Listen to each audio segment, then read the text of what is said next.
السلام علیکم ورحمۃ اللہ وبرکاتہ۔ عزیز طلباء و طالبات، آپ سب کا خوش آمدید ہے ہمارے یوٹیوب چینل جے کے بوس فاؤنڈیشن کلاسز میں۔ پیارے بچوں، آج ہم جماعت 10ویں کا سبق نمبر 2 ناول پڑھنے جا رہے ہیں۔ پیارے بچوں، یہ ناول کے اوپر ہمارا پہلا ویڈیو ہے۔ دوسرے ویڈیو میں ہم مولوی نذیر احمد کے اوپر اور ان کی حالات زندگی پر ویڈیو بنائیں گے۔ تیسرے ویڈیو میں آپ کی درسی نصاب میں شامل ناول اور مزاج دار لٹ گئی، اس کو لائن بائی لائن اور ورڈ بائی ورڈ اس کی ریڈنگ کے اوپر ایک ویڈیو بنائیں گے، اور جو اس کا پارٹ 4 ہوگا اس میں ہم اور مزاج دار لٹ گئی میں جو شامل درسی سوالات اور جوابات ہیں ان کے اوپر ایک ویڈیو بنائیں گے۔ اگر آپ چینل پر نئے ہیں، چینل کو سبسکرائب کر کے پلے لسٹ میں جا کر اپنے کلاس کے سارے ویڈیوز بآسانی دیکھ سکتے ہیں۔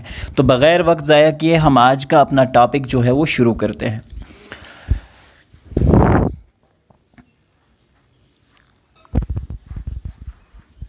لفظ ناول انگریزی میں اطالوی زبان اور اردو میں انگریزی زبان سے آیا ہے۔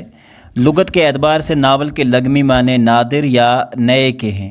تو پیارے بچوں، کہا جاتا ہے کہ انگریزی میں یہ لفظ جو ہے اطالوی زبان سے آیا ناول کے نام سے، اور اردو میں پھر انگریزی زبان سے آیا یہ۔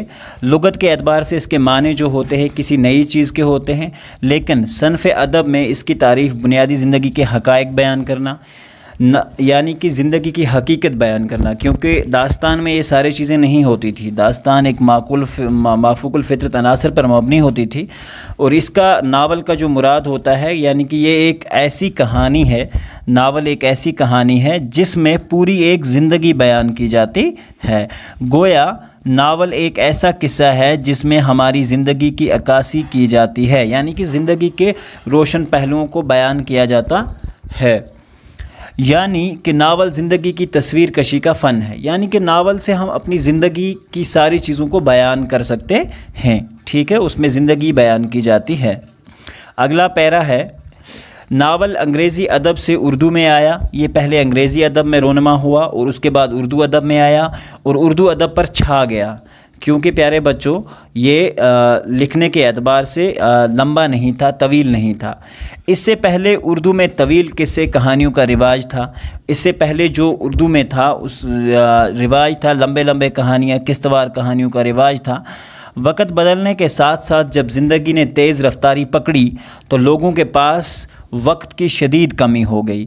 اب لوگوں کے لیے داستان کو سننا اور یاد رکھنا ممکن نہ رہا، اور اردو میں ناول کا آغاز ہوا، اور یہ صنف رفتہ رفتہ مقبول ہو گئی اور داستان پہ لوگوں نے ناول کو ترجیح دی۔ اس طرح ناولوں کا دور شروع ہوا۔ تو پیارے بچوں، کیونکہ داستانیں بہت لمبی ہوتی تھی اور ان کے لیے ٹائم بھی بہت زیادہ ہوتا تھا، اور وقت جیسے ہی بدلا، زندگی کی رفتار جو ہی وہ بہت تیز ہو گئی، لوگوں کے پاس وقت کی کمی ہو گئی، تو اس دوران ناول کو، یہ داستان کو پڑھنا، لکھنا اور سننا، یہ سب اس کے لیے وقت نہیں بچا، تو ناول کا آغاز ہوا۔ ناول ایکچولی ایک شفٹ میں ہم آسانی سے ایک ایپیسوڈ میں ساری ناول کی جو کہانی ہے وہ بیان کر سکتے ہیں اور سن سکتے ہیں، اس لیے یہ ناول جو تھی لوگوں میں بہت زیادہ مشہور ہو گئی۔ اگلا پیرا ہے، ناول میں طنز، نصیحت، بہت سیاسی مسائل اور مذہبی مسائل پر غور کرنے کی دعوت دی جاتی ہے۔ ناول میں اگر ہم بات کریں تو طنز، ٹھیک ہے بچوں، طنز وغیرہ جو ہے، سیاسی مسائل، مذہبی مسائل پر غور کرنے کی دعوت دی جاتی تھی۔ ان سب باتوں کے باوجود ناول کا مقصد تفریح بھی ہوتا تھا۔ تو پیارے بچوں، ناولوں میں نصیحت کی جاتی تھی، سیاسی مسائل بتائے جاتے تھے، مذہبی طور طریقے بھی بتائے گئے، لیکن ان سب باتوں کے باوجود ناول کا جو مقصد ہوتا تھا تھوڑا بہت تفریح بھی ہوتا تھا۔ اگر آپ میں سے کسی نے نسیم حجازی کی ناولز پڑھی ہوں تو انہوں نے اسلامک ہسٹری کو اس انداز میں بیان کیا ہے کہ وہ تفریح و مسرت کا سامان بھی ہمارے لیے پیدا کرتی ہے۔ انگریزی میں اگر ہم بات کریں تو رچرڈسن اور فیلڈرنگ نے ناول کے موجد ہیں، یعنی کہ جنہوں نے ناول کو ایجاد کیا ہے۔